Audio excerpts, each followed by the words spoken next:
Good morning and welcome back to the channel. Today I want to have a little bit of a different kind of message for me, but it's something that's on my heart and I think it's important.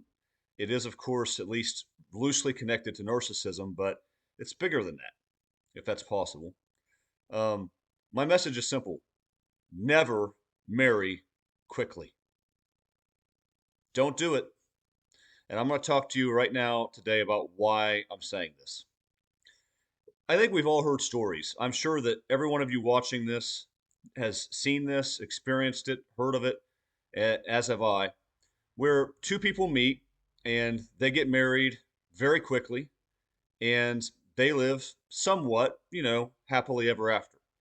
It's a good relationship. It lasts. They've been married now 20 years, 30 years, 40 years, whatever, and it worked.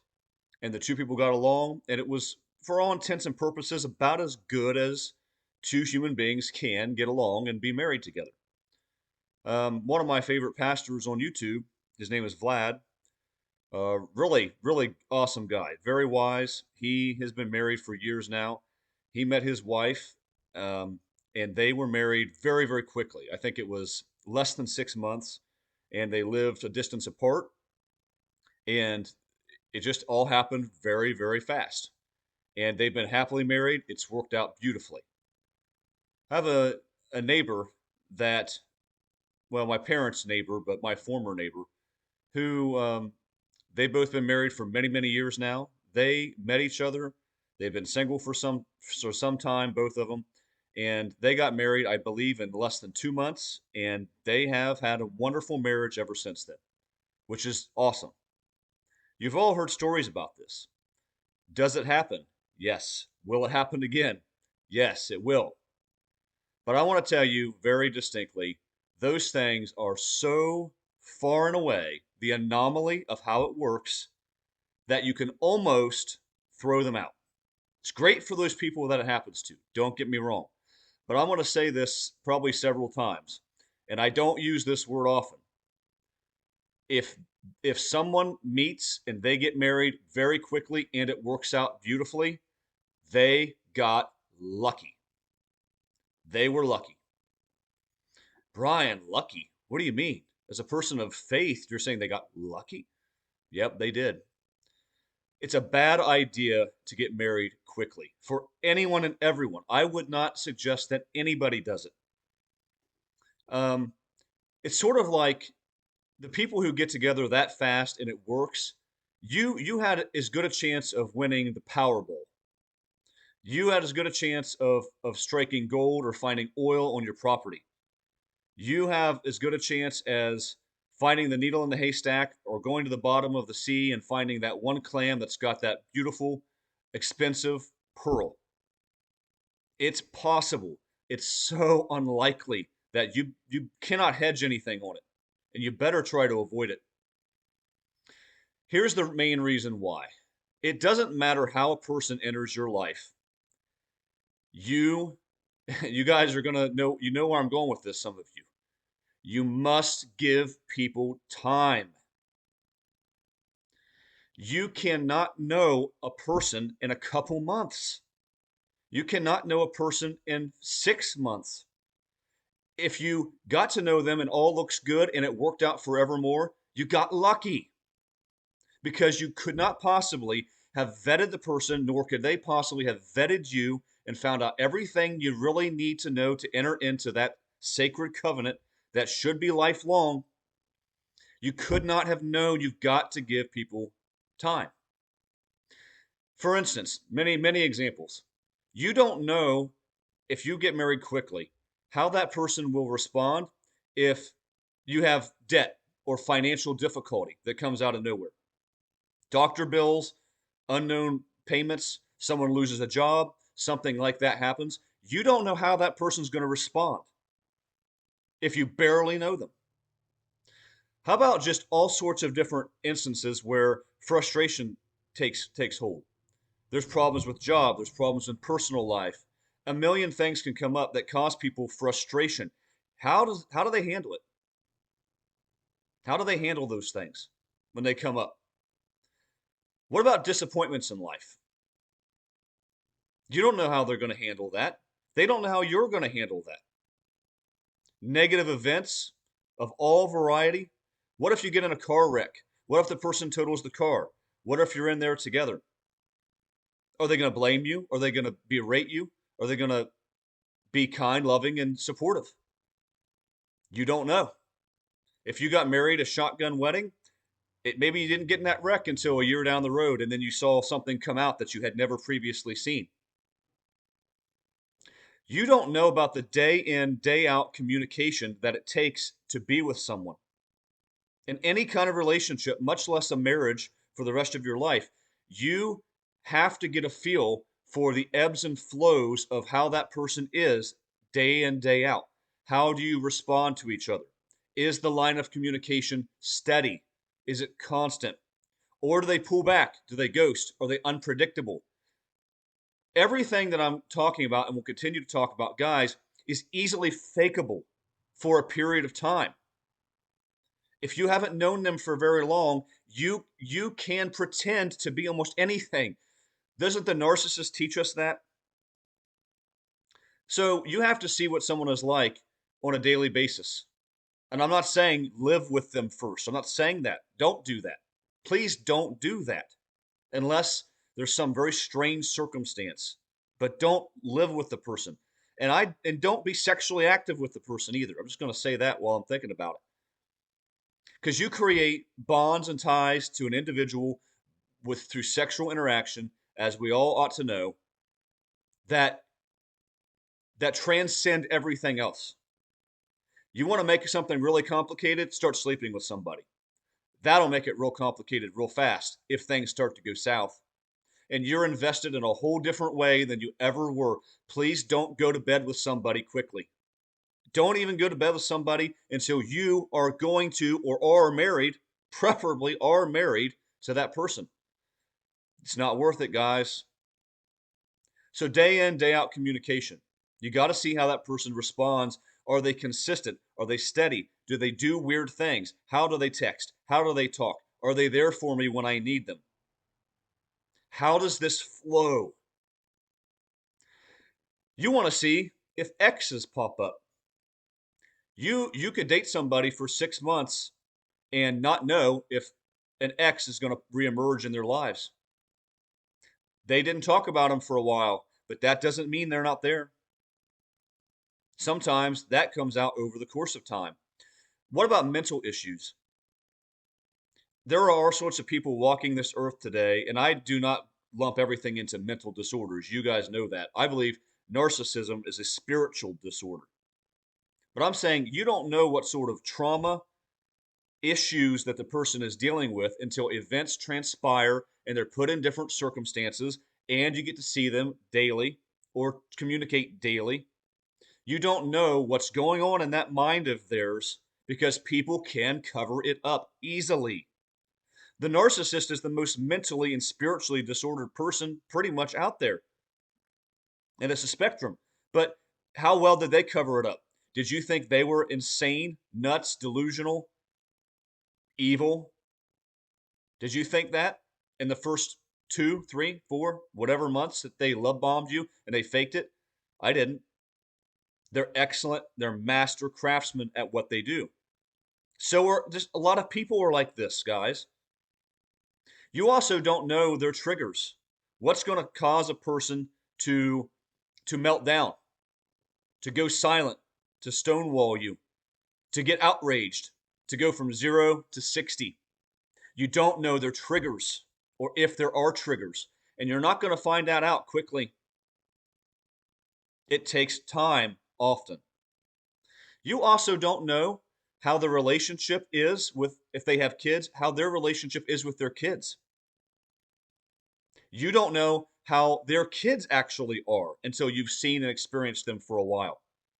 Everyone can appear to be kind and loving. Everyone can appear that way. The narcissist makes their hay off of that appearance. And you don't even have to be a full-blown narcissist to do a really nice fake job on somebody. And the kids can do the same thing. They're sweet, they're wonderful. Little Billy, oh, he's so kind. I love her son. Maybe a year down the road, he turns into the devil. And you didn't know it because you didn't give it time to breathe. They don't also know your kids. They don't know if your kids are what they appear to be. They don't know if you really get along with your kids. Are you really there for them? Or are you just sending them pictures when they're sick? There's so many things, guys, that you have to watch out for. You have got to give people a chance to show themselves. It's essential. Don't rush into marriage. Don't race out and do it. And people will object. And I'm sure if you have objections to what I'm saying, by all means, drop them below and I will be happy to answer them. Uh, Objections to this, especially in the Christian community. But if you drag a relationship out for a period of time, then you'll be tempted to do sexual things. So, yeah, maybe. So, what's the alternative? Let's do a shotgun marriage. Let's race into it so that we can lawfully, before God, go to bed. Boy, what could go wrong? What could go wrong with that? Boy, that's never happened, right? Two people, Christian, or at least claiming to be Christian, whatever the case, they race to get married so that they can consummate those wedding vows, and then a year later they're divorced.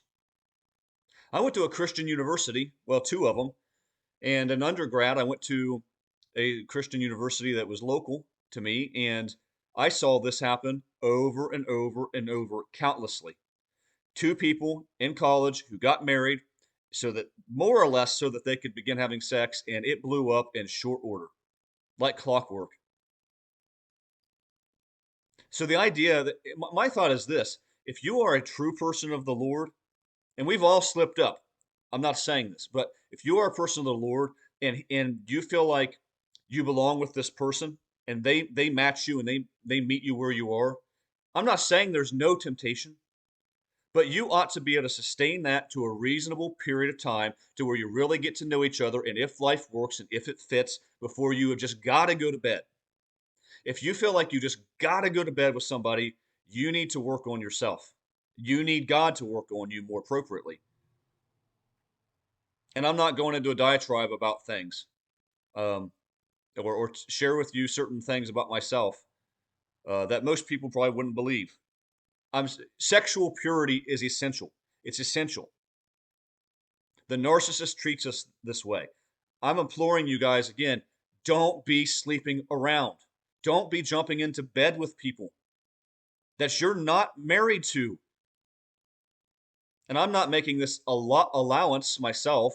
I'm not suggesting you should do this. But at bare minimum, you ought to at least know to a certainty that is the person you're going to spend your life with. At minimum, I would say wait until you're married. The narcissist should have taught us this lesson. I learned my lesson. And the guys I have been since then, I have been approached with situations that would have been very, very easy to be a carnal man and take someone up on particular offers. And I turn it down stone cold flat. I'm not doing that. It's not going to happen again in my life. I hope it won't in yours. Sexual purity is there in Scripture. It's important to God for a reason. But I will move on. So the objection was, yeah, you'll get tempted to go to bed with them. So just do a shotgun marriage. That's a terrible reason. That's the worst reason just about I can think of.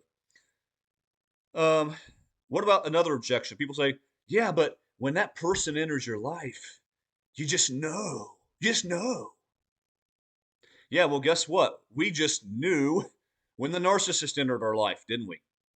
We thought to ourselves, we met our match. We met the person God ordained for us. Many of us, because Satan provides counterfeits, and I'll get to that again, we thought that God was involved in this, that God was sending this person into our lives, that it was right and it works and it all clicks.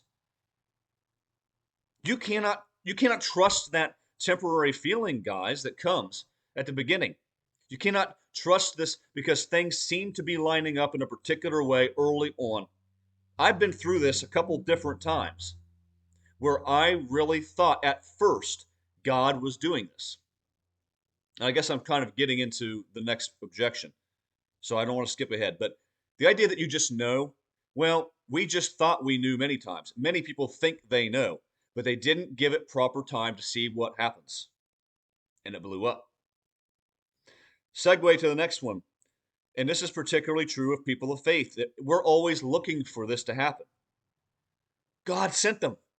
God sent this person into my life. I know He did. I know He did. Does God send people into our lives? Yes, He does. At times. And maybe He did. Maybe the person you're thinking of, He did send into your life. It could well be. But if that's true, that relationship will stand the test of time. If that's especially true, if you think God sent the person, then why would you not just let it prove itself? Are you worried? Are you concerned that if you don't go quickly, it'll melt down? If more so the case, if you believe God sent the person, then you should say, yeah, let's just give it time. I'm not worried. This person should be in my life.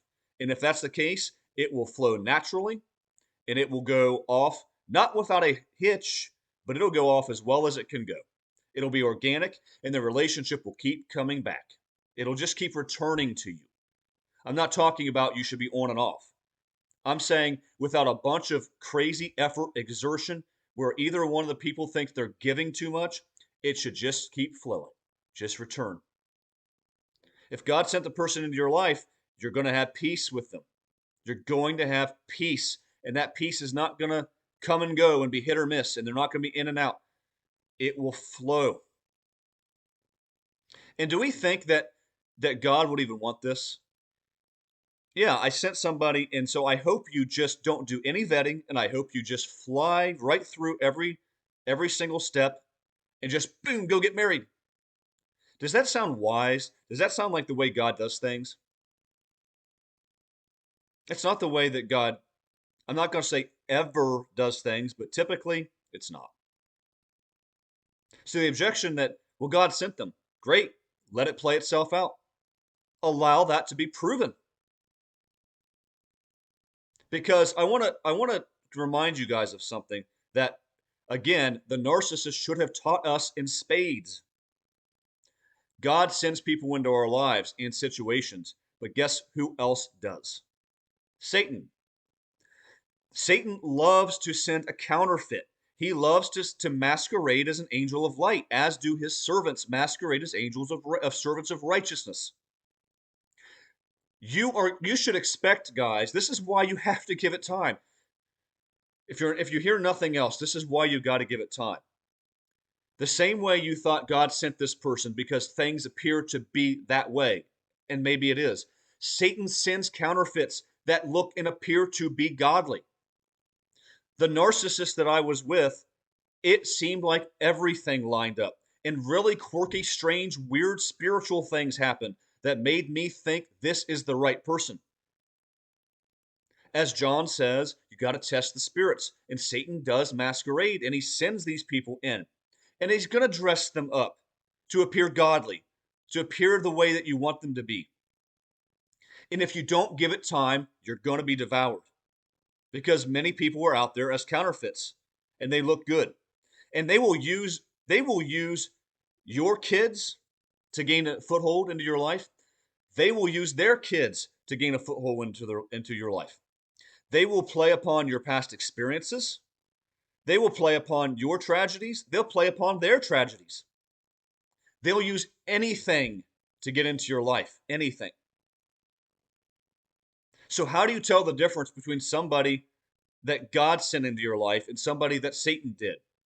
Well, I'll tell you the biggest way is peace. Satan's servants will take your peace, God's people will give you peace. But even that, you can't know unless you give it time. You can't know it. And I can say that from experience because I have seen people that came and appeared, not just the narcissist, even other individuals after that, that I really thought for a very brief period, this works, this makes sense. And then I let it play out. Wisely, I let it play out this time. And you see the cracks start to show. So, those are some objections. So, I know though, guys, I'll wrap this up, but You can say, I know this person and that person, and they got married quickly and it worked out. That's fine. It does happen sometimes. But I'm going to use the same analogy that I use with something working on a dating site. It's like going into Vegas and beat the house. Sometimes people beat the house, but it's the house for a reason. Because more often than not, it's going to kick your butt and leave you crumbled up somewhere, wondering why and what happened and why you even tried this. It's the same way with getting married fast. Don't do it. And I want to say again, if it works for anybody who did a lightning speed shotgun approach because they thought God sent them or anything else, I don't care what it is.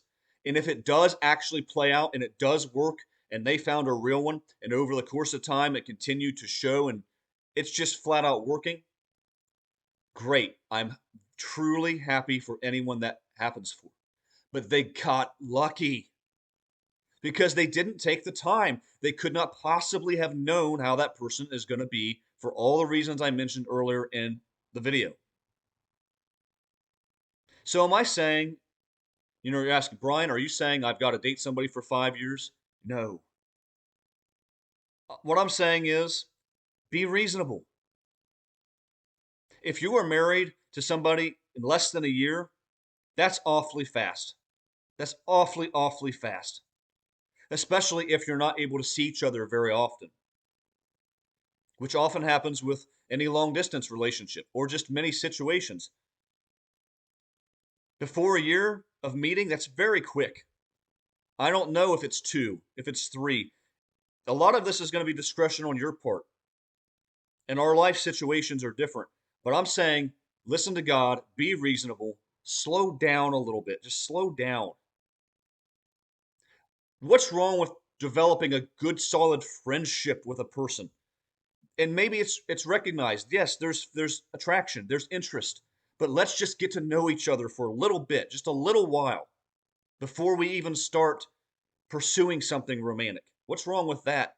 What's it gonna hurt? If it's the right person, it's gonna work out. It's gonna keep coming back to both of you. Guys, it's not the time in history. It's not the era anymore. Maybe it never was. It's especially not now where you can just race into something. Too many fakes, too many narcissists, too many frauds, too easy to manipulate. Too many folks out there like that. You can't just race into it, cross your fingers, and hope that it works. That's a bad strategy. There is so much to lose in a failed marriage. So much to lose for men and women. I would argue that today's culture is especially for a man, especially, but it's on both sides. You lose so much time. You lose so much energy. You lose your trust. You lose a part of yourself. You lose your rights to your children, at least a lot of the time. You have to split custody. You'll lose your assets. If everything you built up can be gone quickly. And then you've ruined your chance because none of us who are decent want to just get married over and over and over and over and over. You got to go slow.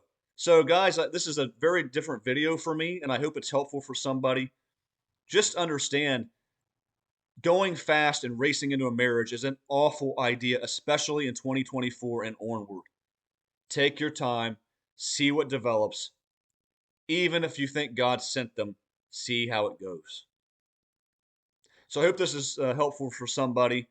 And if it is, drop comments below. I will certainly come out with you with another one here soon. Until then, God bless.